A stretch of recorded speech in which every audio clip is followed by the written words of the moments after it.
ঈদ চলে আসছে, আসছে, ঈদের আমার মার্কেট জন্মদিন বাকি চলে আছে, আসছে। তারপরে তার জন্মদিন, অনেক কিছু আমার সারপ্রাইজ প্ল্যান আছে। জন্মদিনে আগে থেকে বলছে জন্মদিন আমার, সে আমাকে বলে তাকে $300 দিতে হবে। আচ্ছা বলো তো। $300 না, $350। এই যাবো $350।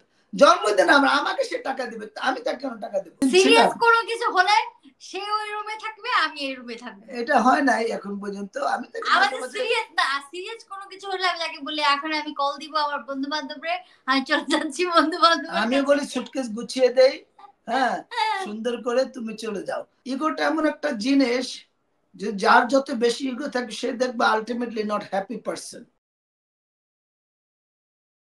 আজকে বিষয়টা আমরা আলোচনা করব দাম্পত্য জীবনে 7টি গুরুত্বপূর্ণ তর্ক বিতর্ক থাকে লাইফে। আপনি তো অলরেডি আপুর সাথে ভালোই একটা সম্পর্ক করে 5 বছর অতিবাহিত করতেছেন। সেই যে তর্ক বিতর্ক, রাগ অভিমান, কোনটা ডিসিশন নেওয়া, এক ক্ষেত্রে হয় আপনার ডিসিশনটা ফাইনাল, বা আবার আরেক ক্ষেত্রে হইতে পারে ভাবির যে না এই ডিসিশনটা ঠিক না। এইগুলাকে কিভাবে মেনটেন করা দরকার, কিভাবে মেনটেন করেন? আমি প্রথমে বলি, তুমি যেটা বললা যে আমাদের মেনটেন করাটা প্রথমলি হচ্ছে আমরা কোনো কিছু ডিসকাশন করলে দেখা যাচ্ছে আমরা দুজন আগে ডিসকাস করি। ও যদি বলে যে না আমি এই আইডিয়াটা করতেছি, তুমি এই আইডিয়াটা তুমি কেমন মনে করতেছো, যদি মনে করো সাপোজলি কোনো প্ল্যান করতেছি যে আজকে এই প্ল্যানটা হবে, তুমি কি মনে করো এই আইডিয়াটা কেমন হয়, আমি যদি বলি যে না এই আইডিয়াটা ঠিক হবে না, তখন সে বলে ঠিক আছে তুমি যেটা ভালো মনে করো সেটা বলো। তখন দুজনেই একসাথে শেয়ার করি যে না আসলে কোনটা বেশি ভালো হয়। তখন উভয় পক্ষে দেখা যাচ্ছে দুজনেই শেয়ার করে ফেললাম দুজনের মনের ভাবটা, তা আমাদের দুজনের দেখা যাচ্ছে একই মিল হয়ে যাচ্ছে। সেই ক্ষেত্রে আর কি বলবো আমি, না আমি বলি আসলে অনেকে জান ওর আমার ভিতরে ঝগড়াঝাটি খুব কম হয়। হ্যাঁ আমরা ফাজলামি করি, আমাদের দুজনের কথাটা আমরা সবসময় শেয়ার করি, আর কোনো কিছু গোপন রাখি না, শেয়ার করি। যেমন আমি আমার বন্ধু বান্ধবের সাথে কোনো পার্টি হলে আমি তাকে আগে জিজ্ঞেস করি যে আমি আজকে অমুক দিন এই দিন আমি পার্টি করব, তুমি কি মনে করো, সেটা কি ভালো মনে করো। সে বলবে হ্যাঁ তুমি যেটা ভালো মনে করো সেটাই করো। সে বলে না যে তোমার এইটা আইডিয়াটা ব্যাড বা এটা করো না বা এটা করো না। সবসময় সে আমার চিন্তাটাই বেশি করে, আমি যেটা দেখি তার জন্য। তারপরও আমি মাঝে মাঝে তাকে দুই একটা যদি কখনো হয়তো সে বুঝে না আমেরিকার দুই একটা জিনিস, সেটা আমি বলি সে বোঝে। তো ঝগড়াঝাটি তো ওরকম কিছু আমাদের হয় না। ঝগড়ার মধ্যে হলে হয় কি জানি বলে ওই যে কি বলে ঝগড়া না, একটু মান অভিমান হলে হয়তো মাঝে মাঝে কি জানি বউ আমাকে বলে ওঠো চলো আজকে একটু এখানে যাই ওইখানে যাই, আমার হয়তো একটু ভালো লাগে না, আমি বলে আজকে এখানে যাবো না, তোমাকে পরশু দিন নিয়ে যাবো, না এখন চলো। তো বাধ্য আমি অনেক সময় তার কথা মতোই অনেক সময় যাক বেচারা বলছে যাই। তো এগুলা জিনিস আমাদের খুঁটনুটি ওরকম তেমন কিছু হয় না আসলে। হ্যাঁ তো এখন মানব বিমান করে কোনোদিন সিরিয়াস কোনো কিছু হলে সে ওই রুমে থাকবে, আমি এই রুমে থাকবো, এটা হয় নাই এখন পর্যন্ত। আমি আমাদের সিরিয়াস না, সিরিয়াস কোনো কিছু হলে আমি তাকে বলি এখন আমি কল দিব আমার বন্ধু বান্ধবরে, আমি চলে যাচ্ছি বন্ধু বান্ধব। আমি বলি সুটকেস গুছিয়ে দেই, হ্যাঁ সুন্দর করে তুমি চলে যাও। না আসলে হয় কি এই যে দুজনের যে সম্পর্কটা এটা একটা আন্ডারস্ট্যান্ডিং এর ব্যাপার। হ্যাঁ আমি ওকে বুঝি যে ও আমার থেকে অনেক ছোট। হ্যাঁ তো অনেক সময় অনেক কথা বলে, হ্যাঁ হঠাৎ করে হুট করে বললাম এটা খাবো। একটা জিনিস আমি তোমাকে ভিডিও পাঠাবো, এটা কাঁঠাল নিয়ে আমাদের একটা বিশাল ব্যাপার হয়ে গেছে, ভিডিওটা পাঠাবো, এটা দেখলে তুমি খুবই মজা পাবে। আজকে হয়েছে এই কাঁঠাল নিয়ে, হ্যাঁ কারণ তাকে আমি যে কেউ জিনিসগুলো বলেছিলাম সে শুনে নাই, এই একটা জিনিস সে করে সে ভুল করেছে, এখন সে স্বীকার গিয়েছে। হ্যাঁ যাক এছাড়া আমার মনে হয় না তেমন কিছু। তার একটু আমি তাকে একটু কমপ্লেন করে সে একটু ঘুমাই বেশি। আচ্ছা আমি আরেকটা জিনিস যদি বলা হয় মানে ঝগড়া আপনাদের লাগে না, যদি কখনো কোনো দাম্পত্য জীবনে ঝগড়াটা লাগে, সেই দ্বন্দ্বটা যে দুইজনের দূরত্ব এটা ঘুচানোর জন্য কি পন্থা করা উচিত, বা কাকে অনেকে থাকে ইগো থাকে না যে না আমি কেন বলবো ও আমাকে এসে সরি বলবে, বা ও আমি কেন বলবো ও এসে সরি বলবে, ইগোটা কাজ করে অনেক সময়। এই দ্বন্দ্বটার মিটমাট কিভাবে সম্ভব? একটা জিনিস কি আমাদের ভিতরে কোনো ইগো নাই প্রথম, কারণ আমি ইগোটা মনে করি ইগোটা হলো এটা, কারণ সে আমাকে ভালোবাসে, একটা রিলেশনশিপ নষ্ট করার সবচেয়ে মেইন পন্থা এটা একটা বড় একটা জিনিস ইগো। কারণ ইগোটা এমন একটা জিনিস যে যার যত বেশি ইগো থাকে সে দেখবে আলটিমেটলি নট হ্যাপি পারসন। হ্যাঁ, কারণ যখনই কোনো কথা ওর সাথে আমার আলোচনা হয় বা যদি মনে করি যে ওর কোনো কথা আমার একটু খারাপ লাগছে আমাকে বলি, তখন ও হয়তো আমাকে বলবে সরি। বা ওকে যদি মনে করি আমি কিছু বলছি আমি ও জান আমি সরি আসলে, কিন্তু এই যে সরি বলাটা এটা কিন্তু আমরা চিন্তা করি না কে আগে বলবে না কি বলবে, আমাদের মন থেকে চলে আসে।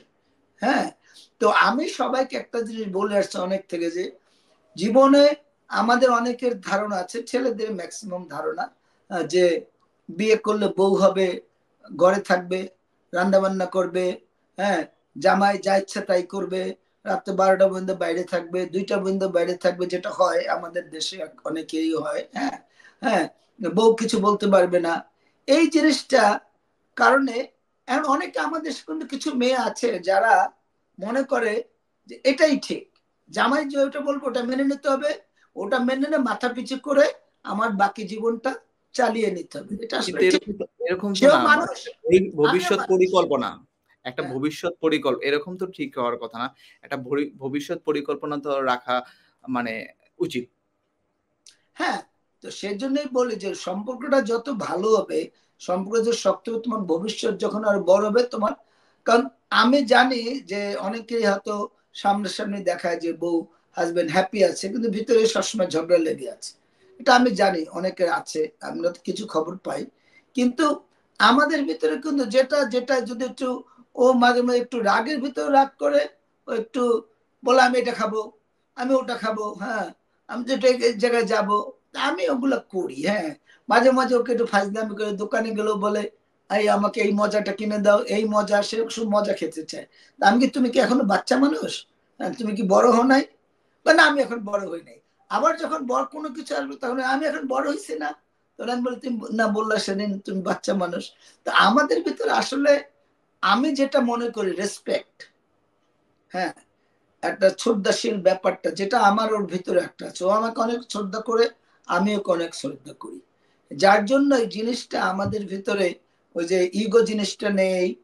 মানে একজন আরেকজন যায় আমার কথা শুনতে হবে, ওর আমি যখন ও যখন রান্না করে যান আমি কিচেনে বসে থাকি, আমি তো রান্নার ভিডিও সবসময় ডেইলি আমাদের, কালকে ও প্রচুর রান্না করছে, কারণ আমি বলছি আমি সবজি খাবো, সে শশা দিয়ে চিংড়ি মাছ রান্না করছে, তারপর জানি কি জানি ঢেঁড়স দিয়ে চিংড়ি মাছ দিয়ে রান্না করছে ঝোল করে, আমি ঝোল পছন্দ করি, তারপর বট রান্না করছে, তারপর কি জানি তারপর যে ওইটাকে কি বলে পালন, পালন না ওই যে পুঁইশাক ভাজি, হ্যাঁ, তারপর ডাল, তারপর আর কি রান্না করলা, সে সব সময় কমপ্লেন করে বুঝছো, বলে কি আমি তাকে সবজি খাওয়াই না, সবজি খাওয়াই না। আমি কালকে কি করছি বাজারে কালকে যে জিদ ইচ্ছা করে মতো এত সবজি রান্না করছেন? জিদ করে কি এত সবজি রান্না করছেন নাকি? হ্যাঁ, আমি ইচ্ছা অনেক সবজি রান্না করছে, এত সবজি কিভাবে খাওয়া যায়?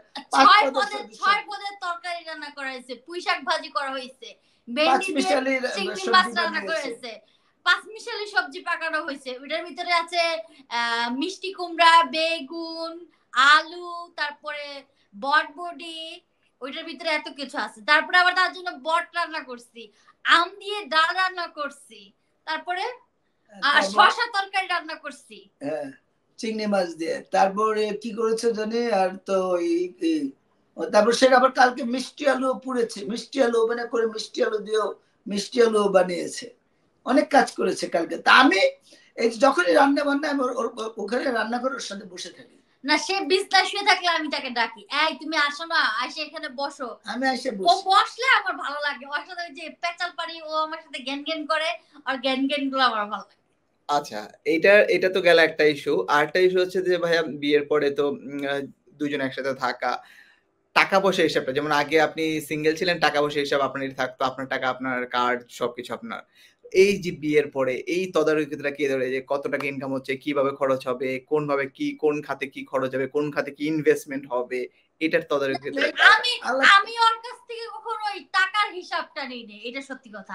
ও বলতে পারবে যে আমি কোনোদিন ওর কাছ থেকে টাকার হিসাব বুঝি, ওকে আমি নিজেই টাকার হিসাব বুঝি না, আমি কিভাবে তার কাছ থেকে টাকার হিসাব নেব? সে টাকা বলতে এগুলো আমাকে বুঝায় না, আমি বলতে চাই আমার মাথা উল্টাপাল্টা হয়ে যাবে, আমি তুমি যেটা করো, আমি তাহলে বলি না তোমার টাকার হিসাবটা বুঝতে হবে, কারণ তুমি বুঝলেই বলবা না, হঠাৎ করে বলবা আমি আজকে নিউ ইয়র্ক যাবো, হঠাৎ করে বলবো আমি এখানে যাব, আমি টাকার হিসেবটা বুঝলে তুমি এগুলা বুঝে শুনে বলবা।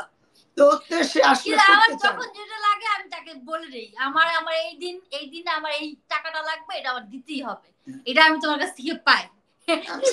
সে বলে তুমি আমার কাছ থেকে কোন দিন পাইতা? আমি দেই, একটু ঘুরে ফিরে দেই, দিয়ে দেই আমাকে, কিন্তু আমি তাকে বলে আমি তোমার কাছ থেকে পাই, তুমি অমুক দিন আমি আবার বলি না ঠিক আছে তাহলে আজকে একটু 20 টাকা 50 টাকা কম নাও, $50 কম নাও। সেগুলো কেন $50 কম নেব? আমি না, আমি এমনি ফাজলামি করে বলি আর এরকম। তারপর আমরা কি করি মাঝে মাঝে, যেমন তারপর এই মাসে তোমার কাছ থেকে অনেক টাকা পাই আমি, হ্যাঁ সেটা আমরা অনেক টাকা পাই, বুঝছো, সালামি পাই, সালামি সেই সালামি কি বলে, সামনে তো আবার ঈদ চলে আসতেছে। হ্যাঁ আরে বাবা ঈদ চলে আসছে, আমার জন্মদিন চলে আসছে, তারপর তার জন্মদিন, অনেক কিছু আমার সারপ্রাইজ প্ল্যান আছে। জন্মদিনে আগে থেকে বলছে জন্মদিন আমার, সে আমাকে বলে তাকে $300 দিতে হবে। আচ্ছা বলো তো, $300 না $350, এই যাবো $350 জন্মদিন আমার, আমাকে সে টাকা দিবে, আমি তাকে কেন টাকা দেবো? মাত্র $350। আসলে হয় কি জানো, টাকাটা ওরা আমার টাকা আমরা একসাথেই রাখি, হ্যাঁ এখানে আমরা 2 ভাগ করে টাকা ওরকম রাখেন, ওর একটা আলাদা সেভিংস অ্যাকাউন্ট আছে সেটা আলাদা, হ্যাঁ কিন্তু ওরে এটা, কিন্তু এই যে ক্রেডিট কার্ড যেগুলো আছে ওকে আমি অনেক সময় বলি তুমি খরচ করো, না তুমি খরচ করো, আমি এগুলো করবো না, তুমি করো। তো ওর কিছু লাগলে আমাকে বলে, আমি সেটা কিনে দেই যেটাই লাগে, হ্যাঁ অনলাইনে বললাম এটা লাগবে ওটা লাগবে। তো এইসব কারণে আমরা কখনো কোনো নিয়ে ওরকম তর্ক করি না। টাকা পয়সা নিয়ে ওরকম কোনোদিন আমাদের তর্ক হয় নাই, বা এই তুমি এই টাকাটা কেন এই জায়গায় ভাঙলা, বা এইটা কেন ইনভেস্টমেন্ট করলা। আমরা কোনো কিছু করতে গেলে দুজনে চিন্তা বলি যে আমি এই জিনিসটা সব শেয়ার করি, কোনো কিছু লুকানো হয় না। আসলে কি জানো, আমাদের কমিটমেন্টটা ঠিকঠাক থাকলে সবকিছু ঠিক থাকে, দেখা যায় রিলেশনশিপটাও ঠিক থাকে। আমি কোনো কিছু ভাবলে তাকে বলি, কারণ আমার এখানে আমেরিকা, সে বলতে ছাড়া আমার আর কেউ আপন কেউ নাই। তা আমি তাকে মনে করি, আমি তাকে এখন বন্ধু করে ডাকি, বন্ধু তুমি কই যাও, এখন আমি তাকে জান টান কিছু বলি না, তাকে এখন আমি তাকে বন্ধু বলি, সে আমার বন্ধু। এখন কোথাও গেলে বন্ধু তুমি কই যাও, বন্ধু তোমার এই ফোন আসছে, বন্ধু তোমার এটা আসছে, সে বলে তোমার আমি কোন দিনের বন্ধু লাগি, আমি তোমার হাজবেন্ড, আমি না তুমি আমার বন্ধু। আর খুব মজা করি। আসলে তো বন্ধু, হাজবেন্ড ওয়াইফ তো আসলে ফ্রেন্ড, তাই না? ও সব ডেফিনেটলি ফ্রেন্ড, হাজবেন্ড হওয়ার থেকে আগে ফ্রেন্ড, ভালো ফ্রেন্ড, কাছের ফ্রেন্ড হওয়াটা জরুরি। দেন সবকিছু শেয়ার করাটা হচ্ছে সবচেয়ে ইম্পর্টেন্ট। সো অবশ্যই আপনার এই টপিক থেকে আমরা কিছু একটা শিখতে পারলাম, যেটা দাম্পত্য জীবনে কিভাবে দুজনের প্রতি ভালোবাসা, বন্ধুত্ব, ট্রাস্ট, রেসপেক্ট এভরিথিং থাকা লাগে। সো আশা করি আমাদের দর্শকরাও এখান থেকে কিছু একটা আইডিয়া অ্যান্ড কিছু পরামর্শ পেলো আপনাদের। হ্যাঁ